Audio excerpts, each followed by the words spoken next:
Welcome to the Weaver Podcast, your guide to crafting relationships that thrive. Through insightful dialogues and transformative wisdom, we'll unravel the complexities of communication and connection. Let's weave a world where every relationship is built upon mutual respect, deep understanding, and harmony.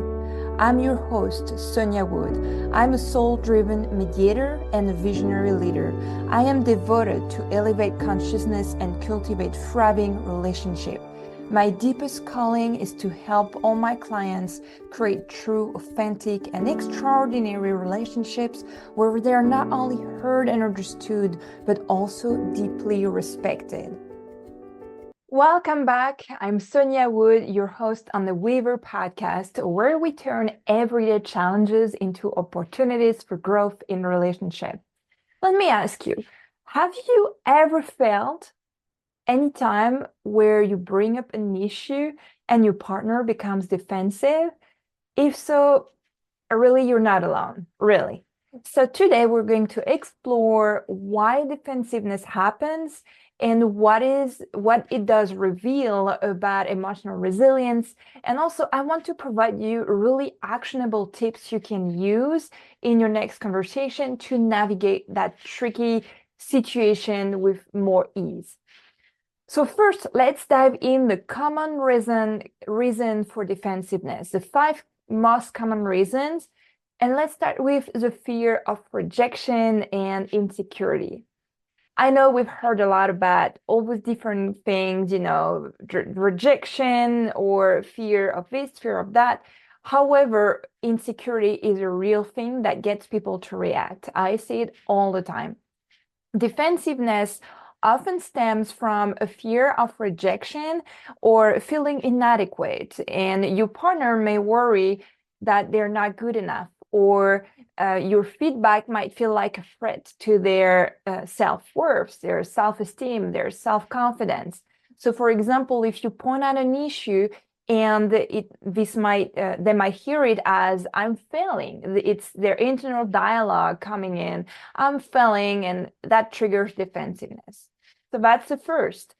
The second one can be a lack of emotional resilience, and that's a big one because emotional resilience takes a lot of time and a lot of effort to build. So not everyone is equipped with the emotional tools to handle criticism or feedbacks very well. When resilience is low, even constructive feedback feels actually overwhelming.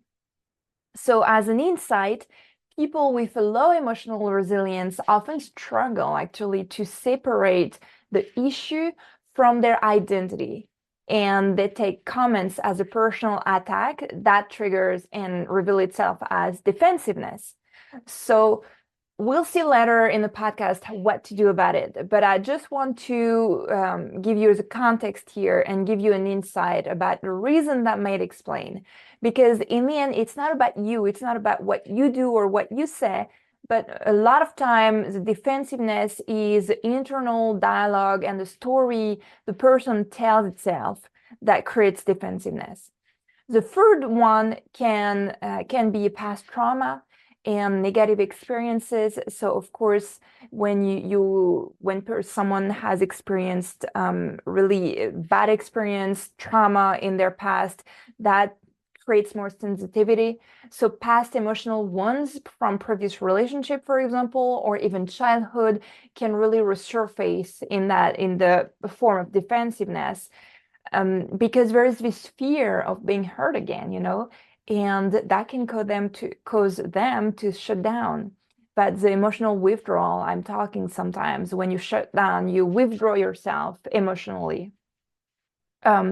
And that, as an example, if a previous partner criticized them harshly or treated them poorly, they may react in a defensive way to any feedback because no matter how gentle, that reminds them the past experience. So that's also something. Unfortunately, on that, there's not a lot of things you can do because a lot of this is going, or I would personally redirect to therapy, because professional therapists are going to be more inclined and more suitable for that situation. But let's go further. On the fourth reason that can trigger defensiveness is perfectionism and fear of failure. Oh my God, this one, I tell you, that's mine. Perfectionism, fear of failure. Perfectionist, if you like me and you like things being excellent, you like things being perfect, you know what I talk about. You know, we speak the same language, you and I. So perfectionists often see a form of criticism as a failure because you put a lot of work, and I'm laughing because it happened recently. So you put a lot of work in something, you're proud of it, and bam, criticism. And instead of hearing the good part of it, the good constructive critic in it, you hear, I failed, it's not good, I'm not good enough. And then you personalize it. So if your partner, go back to that, holds himself to a very high standard, or they may react actually defensively to maintain that sense of control. Because if they did something that you end up saying, oh, you could do that this way and that way, and maybe you could improve this, then they don't control it anymore. So they're going to react defensively to control the thing again, right? So as what to remember is that they fear that if they don't live up to expectation, they are not worthy, they are not good enough. So we come back to self-esteem and the story we tell ourselves and they tell themselves to build the self-esteem, right? Okay, the last one before we dive into quick actionable steps. The last one that can trigger defensiveness is power struggle in a relationship. And I tell you, we may have equal partners, you know, equal rights, and we might have this equal gender. However, there is always in the dynamic of a relationship times where you're gonna take the lead, he's gonna take the lead, and vice versa. There is always this power moving. It's not a problem as long as it keeps moving, as long as you balance, once it's you and once it's him and vice versa. You know, it's a part of the partnership to help each other and be here for each other. Where it gets a little problem, it's when it stuck in a one-way power. So defensiveness can also come from an underlying power dynamic. And when one partner feels like they're constantly being challenged, constantly being controlled. So for example, they may feel, you know, attacked and pushed back because they believe that their autonomy and authority is being questioned all the time. So you might see that in something, anytime they try to do something their own with their own initiative, and you question that again because, you know, maybe you thought it was a good idea, but it was their own initiative to do that. So, you know, if you question, oh, are you sure it's a good idea to, you know, pack two suitcases, or are you sure it's a good idea to take the car to go there? Are you sure? And you're always questioning their own autonomy and authority. That might trigger defensiveness. So something to think about, how your relationship, your couple, how in your own couple, how the power dynamic is going on. That can be very interesting. Okay, so now the context is here. Okay, but we want to have quick actionable tips for navigating defensiveness, right? So now we understand the reasons behind defensiveness. We can dive into what we can do about it. Because if you know me, and if you don't, I tell you now, I'm always questioning, it's good to know, but what we can do about it, right? So what we can do in the moment to help to diffuse the situation and create a safer space for communication. It's what we want. It's why I'm here for you.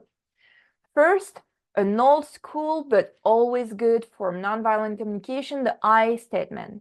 instead of starting with, you always do this, or you never help me, or you didn't do what you were saying you would do, and it's a pointing finger at your partner. So what you want to try is to use the I feel this way, or I need this XYZ.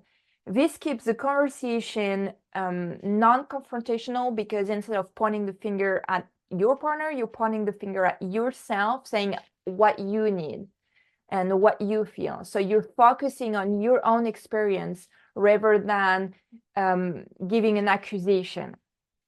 And for example, that could be in the form of, I feel hurt when we don't have time to talk through things, or I felt disregarded when you forgot my birthday, or I felt not important when you forgot to call me, or but you focus on yourself. Okay, this is the first. So the I statement is one. Then you can acknowledge their feeling. So far in my experience, it's always a little trickier when feelings in men's, it seems, I don't know why, it's one of the secret of the universe, that a majority of men have a hard time to openly express their feelings in a common life. But validating what they feel before validating their emotion before addressing the issue is always working. And I know that because it's what my husband does with me. So for example, when I feel angry, or I'm starting to react about something, and I know, like, hey, example, last time I got crazy about my vacuum cleaner because it's a heavy thing, it's not my favorite activity, and I got just insanely mad at it. And my husband just went to me and said, it's okay. And just this, it's okay, is wow, it is magic. So it's acknowledging their feeling, a simple acknowledgement like, I understand it might be difficult, or it's okay. You're allowed to be upset, or you're allowed to be mad, can really reduce defensiveness and make them feel really seen and acknowledged.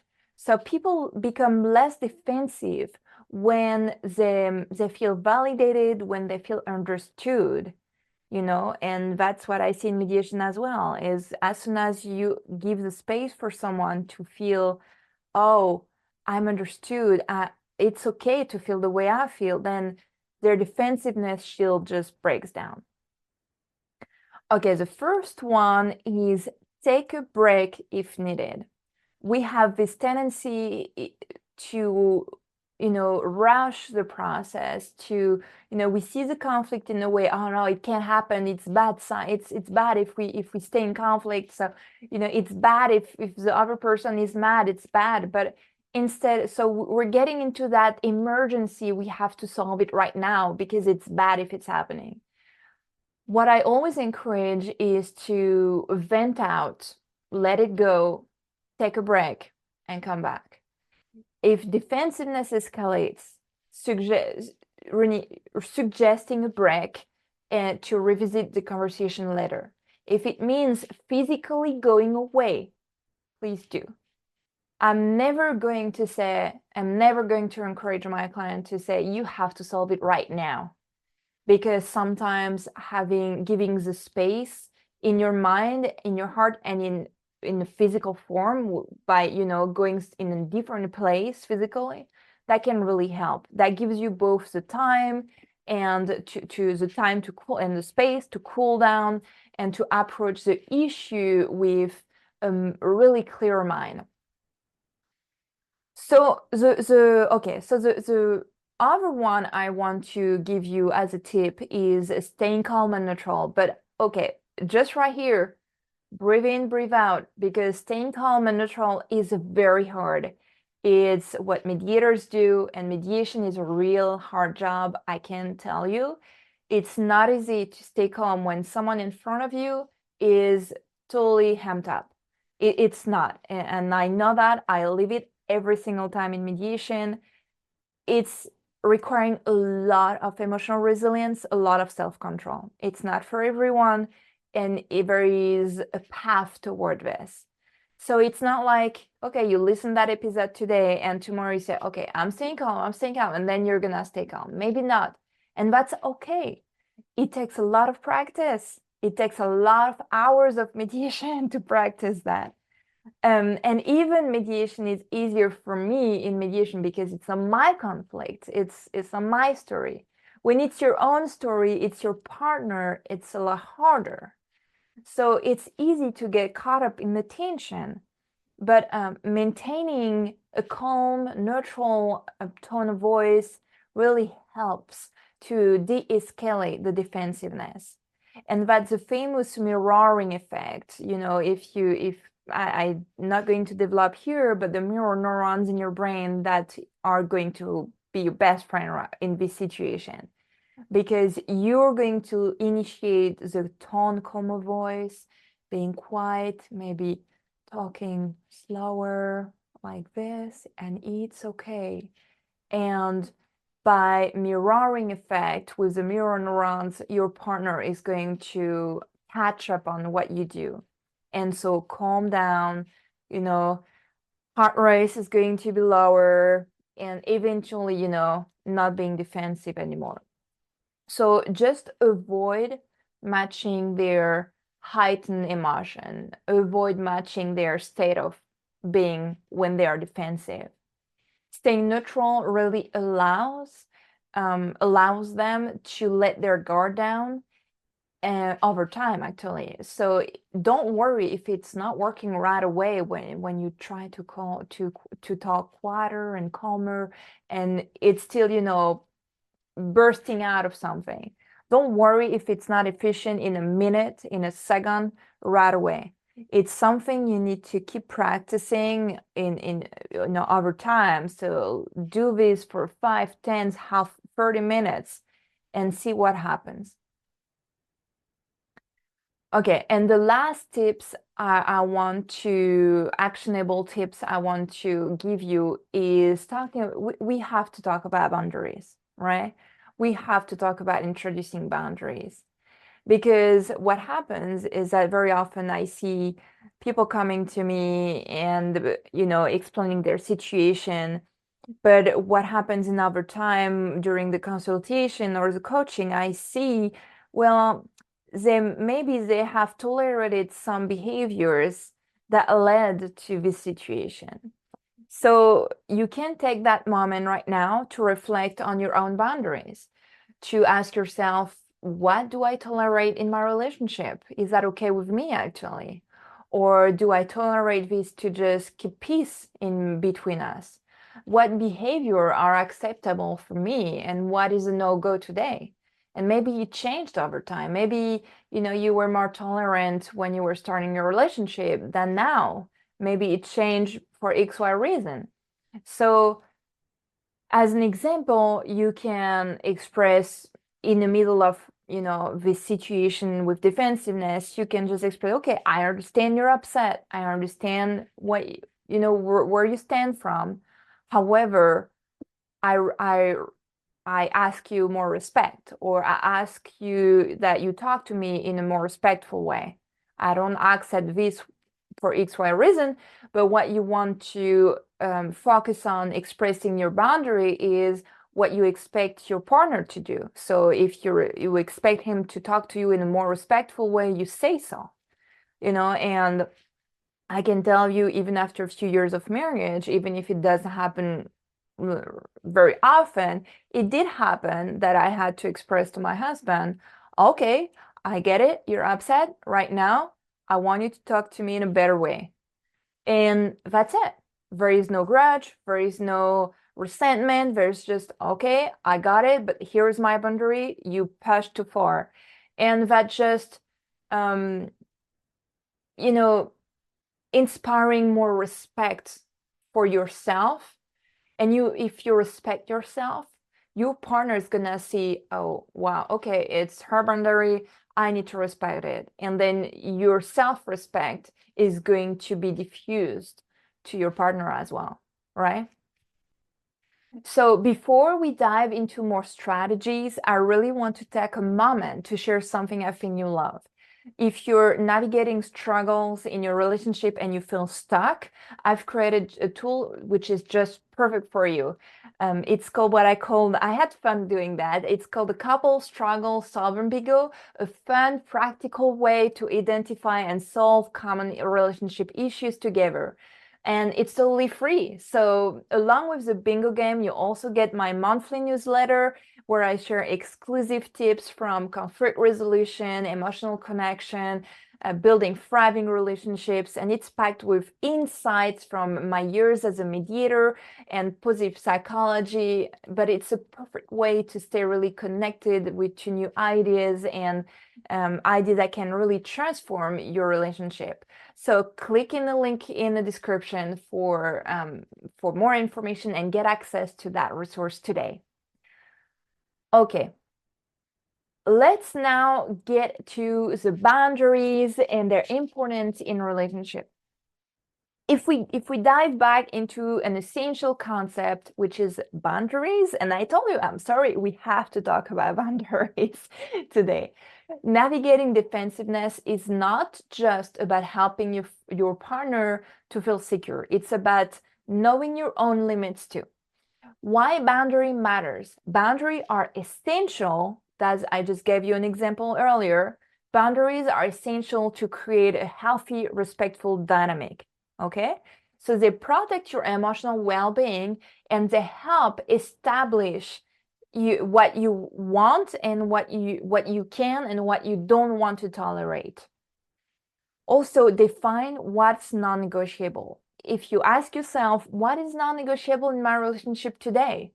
Maybe it changed over the years. If defensiveness leads to disrespectful or hurtful behavior, it's important to address it, and it's important to set clear boundaries for how you expect your partner to treat you, right?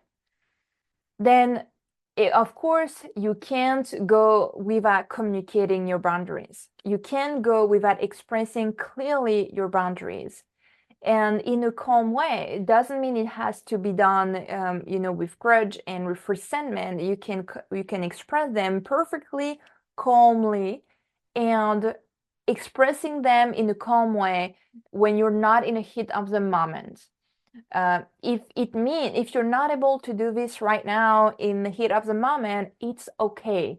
You can completely, leave it on the side, knowing, okay, we'll need to address that when things calm down, and come back later and say, last time, or yesterday, when you talk to me like that, it's not okay. And you can, just express at that time, setting your boundary. It's not about controlling your partner. It's not about telling them what you want them to do or not do all the time. It's about protecting your well-being and showing yourself the respect you deserve and valuing what is important to you. If respect and kindness and compassion and tolerance are important to you, then you need to express that. And whatever is going against those values then need to be readjusted, right? So when you express your boundary to your partner, it's not just about saying, I want you to talk to me that way, or I want you to treat me differently or so, which can trigger that controlling thing, you have to try for yourself depending on your partner personality. However, what you can do is saying, okay, for me, it's important that we respect each other even when we have problems. So I need a more respectful conversation, or I want to be respected, and you can play with the words like that. I understand it's very subtle, and that's why my 4-month program Self-Mastery is to practice, because a lot of this is subtle. A lot of this is what word you use at what time to not make it worse, but it's all possible. It's all practice, right? So dealing with defensiveness is not easy, and understanding the root cause can really help you approach the situation with your partner with more empathy and compassion, also more patience.